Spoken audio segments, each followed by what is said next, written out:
Question on accruals and prepayments then. You are working on the accounts for the year ended the 30th of September 2022.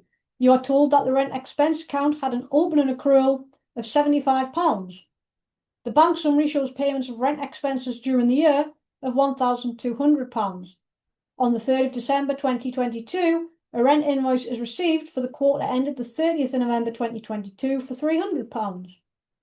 Prepare the rent expense account for the year, closing it off to the statement of profit or loss.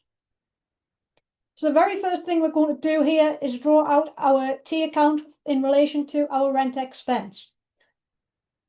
As with any accrual or prepayment question, I suggest working down in a methodical way in order to reduce any likelihood of any mistakes you may make. So we had an opening accrual of £75 in our rent expense account. The very first thing to do as we enter a new financial period is to reverse it, get rid of it, because it's most likely going to now be payable within this period. So an accrued expense then would of course be a credit in our accruals account and then a debit in our rent expense account. Well, I now need to get rid of that. So in my rent expense account, the only way I can reverse it is simply by crediting that entry. So I am going to reverse my accrual of £75. That's my first bullet point ticked off. We are then told that the bank summary shows payments for rent expenses during the year of £1,200. Well, as I have made that payment to the bank for my rent, my money has been withdrawn.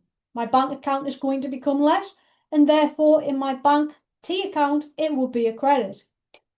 DeadClick tells us that for all expenses, it is going to be a debit, and that is certainly the case here for our rent expense account when it comes to making that payment for the rent out of our bank. It follows the usual DeadClick rules, nothing too confusing here. And then on the 3rd of December 2022, a rent invoice is received for the quarter ending the 30th of November 2022 for £300. This is where we're going to have to make an adjustment. So we are told that our financial year is the end of September. However, the rent invoice is for the quarter up until the end of November. So that is taking into account September, October, and November.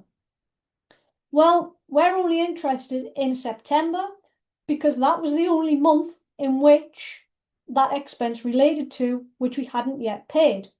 So because we hadn't yet paid it, and we paid it after the financial year, it is of course going to be an accrued expense. We know that expenses are ordinarily debit balances in our expense account, and this is going to be no different in our rent expense account because it was a payment that should have went out well before now.